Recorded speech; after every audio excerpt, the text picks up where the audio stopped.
plus médiatisé. Et c'était censé être 2 dates sans plus. Et ces 2 dates ont vraiment bien marché. Une à Bayeux, où on avait fait quasiment 1000 personnes. Et 4 jours après, on avait fait, c'était à Port-en-Bessin, il y avait la traversée de la nage de Sébastien Barois qui faisait un record. Et on était la traversée à la nage, ouais, c'est ça, de la Manche. Et nous, on faisait le concert, on était le concert du soir, et il pleuvait, on s'est dit ça va pas marcher, etc. Et pareil, il y a eu 1000 personnes qui étaient là. Et puis là, on s'est dit on va pas s'arrêter. Et là, direct, ça a enchaîné une série de concerts à côté de Paris, et puis un peu partout, quoi. Le papillon s'est envolé. Voilà. Et après, l'arrivée des gars s'est fait sur le premier album. Pour le premier album, on a voulu s'accompagner de musiciens, parce qu'on était acoustique avant. Enfin, des musiciens, du moins un percussionniste et un multi-instrumentiste. Donc Willow est arrivé à ce moment-là, pour juste à la base le studio, enfin c'est ça. Ouais, c'était ça. Et au final, l'amitié s'est faite aussi. Pour promouvoir l'album, t'es venu, et puis au fur et à mesure des concerts, t'es venu. Puis du coup, maintenant, il est esclave avec nous et il est enchaîné et On veut plus libérer. Et on veut plus le libérer. On échange d'échecs là. Comment ? On échange d'échecs là. Ouais, maintenant on échange d'échecs.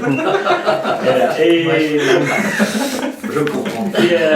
Et à ce moment-là, justement, la 4e personne qui a participé à l'album n'a pas voulu forcément suivre avec nous le groupe qui était là juste pour l'album. Et on s'est dit, quand même, c'était vraiment cool l'ambiance de groupe. Et Thomas est arrivé par la connaissance de Willow, parce qu'ils ont joué ensemble déjà dans d'autres groupes. Et ça s'est fait direct, pareil, humainement, amicalement.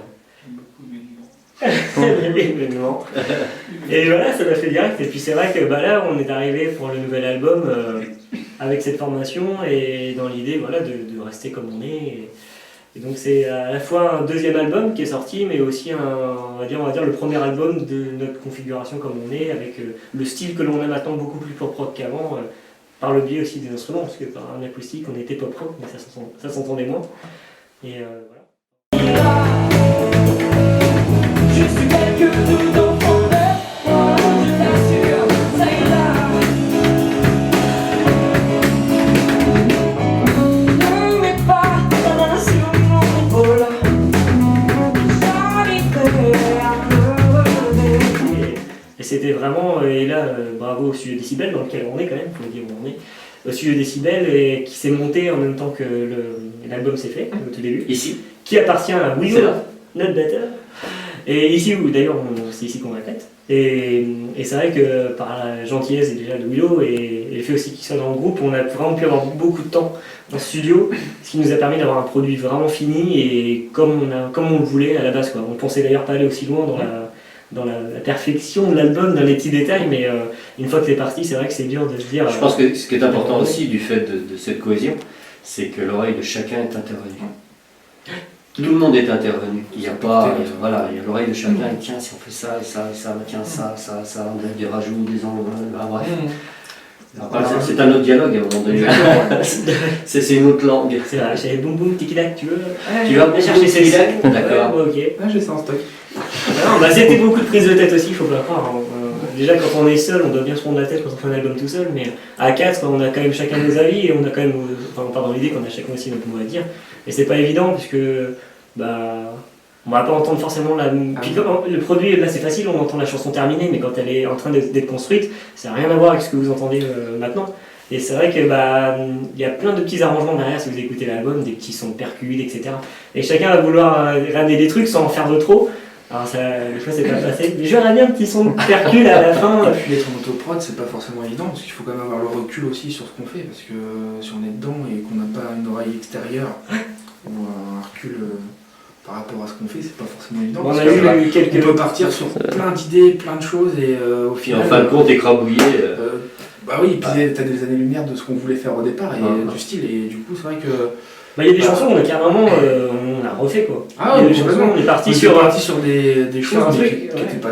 Ça sortait du cadre, alors qu'il y a d'autres chansons au contraire où on est sorti du cadre et qui dans l'album sont absolument pas ce qu'on voulait faire à la base, mais c'est parti de... On a changé des versions de chansons qui étaient à la base absolument pas comme ça. Je prends comme S'il le faut par exemple, qui n'était pas forcément aussi dynamique. C'est parti comme ça, on est parti sur un riff. Non mais c'est marrant quoi. Il y a plein de chansons, qu'est-ce qu'on attend? On l'a carrément transformé, qu'est-ce qu'on attend? On devait même pas être dans l'album. C'est vrai, on a fait notre chose, qu'on n'a pas que ces ces chansons-là. D'en avoir Et- 80 titres, donc il faut. En tout, fallait faire un choix. Et qu'est-ce qu'on attend? On avait vraiment mis à part ça. Oh oui.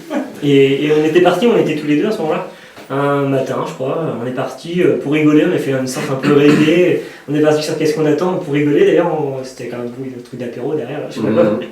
Et on a dit, oh, ça peut être marrant. Ça va nous faire le basique du premier album, la chanson qu'on voulait pas mettre, tu vas voir qu'après, les gens vont apprécier peut-être. Alors, on est parti dans cette idée-là, c'est d'ailleurs la dernière qu'on a faite. Hein. Ah, c'est pas fini par celle-ci. Et puis, bah, au final, bon, elle est dans l'album, mais dans un petit coin aussi. Donc, non, c'est cool. Et puis, pareil, beaucoup d'anecdotes, même quand on était ici en studio, on a pas mal rigolé quand même. On s'est pas pris la tête tout le temps. Là, bon, tu dis ça, t'as des souvenirs. Ah, c'est clair, ouais. Non, on s'est pas pris la tête tout le temps, mais de toute façon, mais c'est bien d'un côté parce que c'est comme ça qu'on avance. On s'est pas du tout pris la tête, même, surtout. C'est- Non, Non, ouais. jamais. Mais c'est vrai que on s'est pas.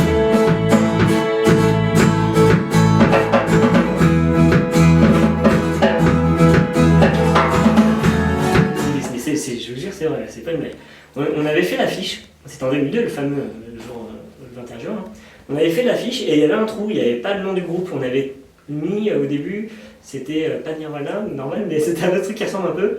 C'est Niagara. Alors le Niagara. Et après on était sur internet, tout début d'internet. Et puis on a dit, ah non, c'est Niagara, ça existe déjà et tout. Ok. Alors on a pris le dictionnaire anglo-français, là, français-anglais, on a ouvert, on a regardé. C'était popcorn, pourquoi pas, mais ça rentrait pas dans le truc. C'était pas, ça allait pas avec l'affiche. On a refait, on a vu Blues Devils. Alors on a dit, oh ça sonne, et on a regardé la définition, on s'attendait à un diable bleu comme tout le monde je pense, et c'était le nom d'un papillon azuré qui signifie l'insouciance et la liberté. Alors, c'est cool. Et c'est resté, voilà, c'est comme ça, c'est la vraie histoire.